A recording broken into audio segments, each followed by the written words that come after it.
today I want to talk about, we'll do a little review on this Taylor 12 string.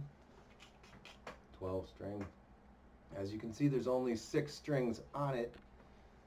That is because I wanted to play it as a 6 string, and I like the sound of the big body.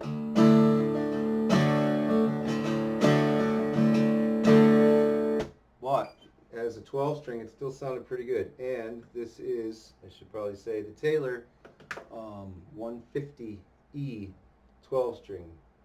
And these guys are made in Mexico, as the sticker in there will indicate if you look in yours. Only thing I found wrong with this guitar, and I got it used and still had the plastic cover on the pickguard. This is the only thing where, let's see if we get it. This little blemish. Apparently, blemish-free guitars are reserved for right-handed people. A little bit of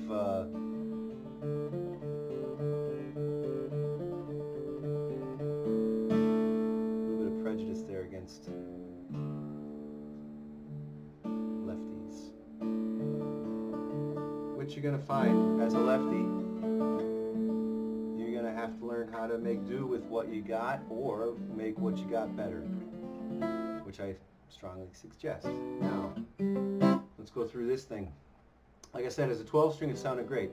I had to increase the tension on the truss rod just so to get the action low, and this is something you should also know if you're buying a mid-level guitar in the $600, $700, $800, $1,000 range.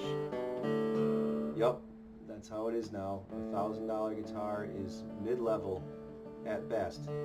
And if you're a lefty, they're harder to find good ones. As everybody knows, you could have 10 of the same model guitar and they're all going to be a little bit different.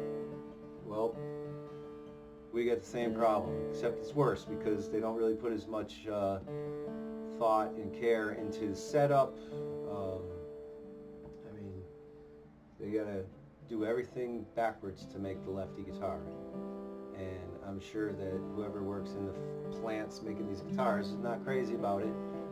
But then when it comes to the setup, you kind of need someone who's left-handed to understand how it feels, but they didn't really put any time whatsoever into it. Now the fretboards are done, however they're done, it's pretty good. I didn't find any real buzzes anywhere other than maybe fretting on the low E with only 6 strings because the action is pretty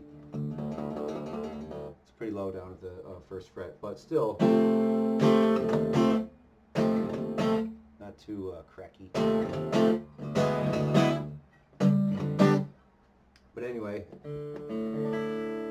thing that you need to know, this bridge, I'm going to get it real close up to you here. The bridge is cut so there you go. So each thicker string is going to be set back a little farther, and then the higher string would go here. Okay, so, and that, as you can see, is set forward a little from the other one, so which makes intonation awesome. Now as you go across, you're gonna see that they're the same because the 2 top strings, the B and the E, are also the same gauge. They're in unison, whereas the rest of them are in courses of octaves. So that octave thinner string for these needs to be moved forward. So at least they did that. I haven't really seen acoustic guitars that have done that with it's just a Tusk nut, and pretty good quality stuff between the nut and the bridge for the level the guitar is at. But what you do need to do is, these things come with the action set really high, and what you need to do is loosen up the strings as much as possible so you can just lift this up, and with maybe a pair of small needle nose, you slip that bridge piece out, you throw it on your sand, whatever sanding device that you would use, and I'm assuming if you're left-handed and you play guitar that you've had to sand something, or if you haven't, you're going to. So there's a lot of different ways to do it. I have a belt sander that's bench mounted, where you can just turn it on and place your bridge on there with gloves on, and you know, a pair of pliers or something so you don't burn your fingertips off. You got to evenly grind that down to make it just shorter. Now you want to do it evenly, and the best way to do that is to take like a Sharpie or something, and just make a line across the bottom of that bridge saddle. So when you grind it, do it a little bit, take a look, see if it's removed evenly, and get it till it's all removed evenly, nice and flat, throw it back in, see what you got. It's going to take some messing with. Drop D. Yeah, that was smart. That's the one thing about putting 6 strings on your 12 string. You get a little mixed up with the tuning keys. So the one that, and you want to keep them in the right spots, because if you just did them the first 3 and then the first 3 over here, it'd be pulling too hard. In my opinion, I don't know, try it, probably doesn't matter. That way you can just use the first 3 here and the first 3 there. But if you had all 12 strings on, they go, you know, they alternate. So there you have that. But as far as the guitar goes, nice braced top because of the extra tension. No bracing in the back, because as you can see, it's kind of just like my stomach. It's kind of rounded out, and that takes care of the bracing for the back. So you get a nice resonant quality out of the body, and a little nice tight response out of the top because it's braced. So it actually gives, with 6 strings, it gives you a nice thick, deep, big sound, but still it cuts, it resonates pretty good on the higher strings.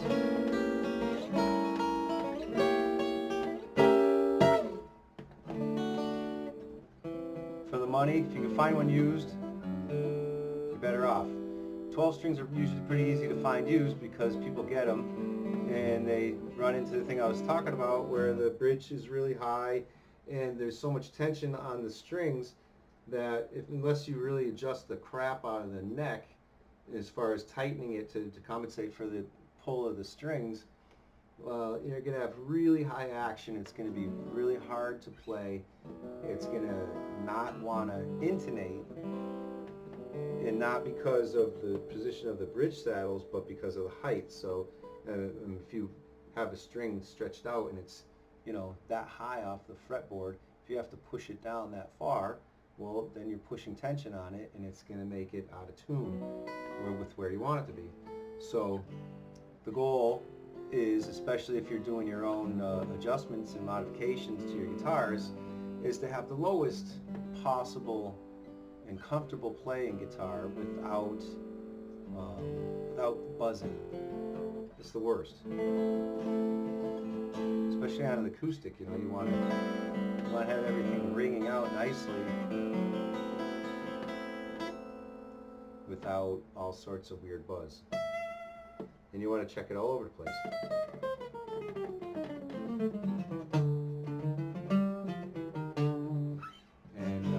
And this one's been pretty good. So, and I'm using Elixir. Take this out of the trash. Elixir Nano Web. Let's see if that dials in there. There it is. Bronze. I like bronze because they're brighter, and on a big fat guitar like this, you want something a little brighter. The phosphor bronze tend to be a little darker, and the Nano Web coating I think is better than the other ones. And you know, the Elixirs are great, but they're expensive. They do last a lot longer. These are 12 to 53, so that's a light gauge. I had medium gauge on there. It's 13 to 56 or something like that. It was difficult. And my reasoning was I wanted to put a set of strings on there that wouldn't really change the action because the tension would be stronger to match what it was as a 12 string, but that didn't seem to work anyway. I don't know what the tension was, but the action still got a little high, and it was a little hard to play. And the strings are super, tight, and they're bigger strings. They were more difficult physically to play, even than the 12 string. Of course, 12 strings use very light gauge strings. So, anyway, Taylor 150E. Great guitar for the money. You're just going to have to do some work on it. And if you're a lefty, you're going to have to work on your guitar. So put some comments, and if I can help anybody with anything, I will certainly try. All right, so long.